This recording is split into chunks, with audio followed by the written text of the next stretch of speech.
$5 at www.hacknews.com.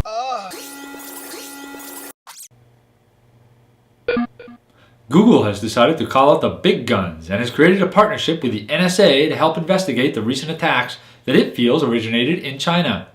According to an anonymous source who spoke to the Washington Post, the partnership will not allow the NSA access to user emails, search history, or other data and will be very limited in scope. Supposedly, the NSA will help Google analyze the major corporate espionage attack. The Electronic Privacy Information Center has filed a Freedom of Information Act request seeking more information about the partnership. In a related story, security researchers say that attacks that hit Google are still ongoing and are continuing to hit additional companies. Analysis of the code used in the attacks is being used to actively track the author of the malware involved. Stakkato, aka Philip Peterson, will be tried in Sweden and not extradited to the US. He was indicted last May and accused of electronically breaking into Cisco and stealing source code related to iOS. He has also been accused of breaking into at least 2 NASA systems back in 2004 when he was only 16. This, of course, is in stark contrast to Gary McKinnon, who also broke into NASA systems, but who the US is vigorously pursuing for extradition. It would be interesting to know why the one with what appears to be worse crimes gets to stay home, while the other gets forcibly extradited.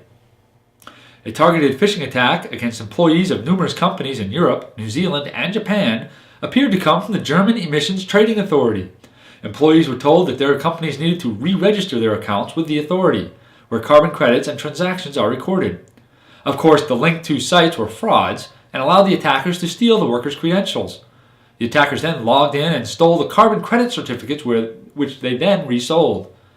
It is estimated the attackers stole at least 250,000 carbon credit permits from 6 different companies worth more than $4 million. The German Emissions Trading Authority has closed the database while an investigation is underway.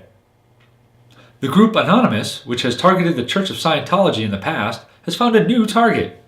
Upset over Australia's proposal for a government-mandated internet filter, the group has launched a massive distributed denial-of-service attacks against several Australian government websites, rendering many of them inaccessible.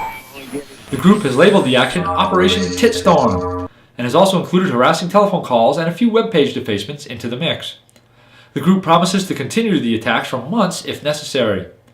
Some of the local media is describing this as supporting pornography, which, given the name Operation Titstorm, we can sort of see why, but we would think that media outlets in particular would realize that an internet filter is more about freedom of the people and of information, and who decides what is or is not unwanted content. It's not about pornography. Brian Krebs at KrebsOnSecurity.com continues to document the growing trend of online bank fraud conducted via Trojan horse software. The most recent victim was the United Way chapter of Massachusetts, who almost lost $150,000 sucked right out of their bank account. Luckily, the wire transfers were noticed in time and were all blocked or reversed before the crooks could collect any money. Unfortunately, Experimental Incorporated in Michigan wasn't so lucky. They've sued its bank, Comerica, accusing it of not providing adequate security after Experimental fell victim to a phishing attack that cost it more than $500,000.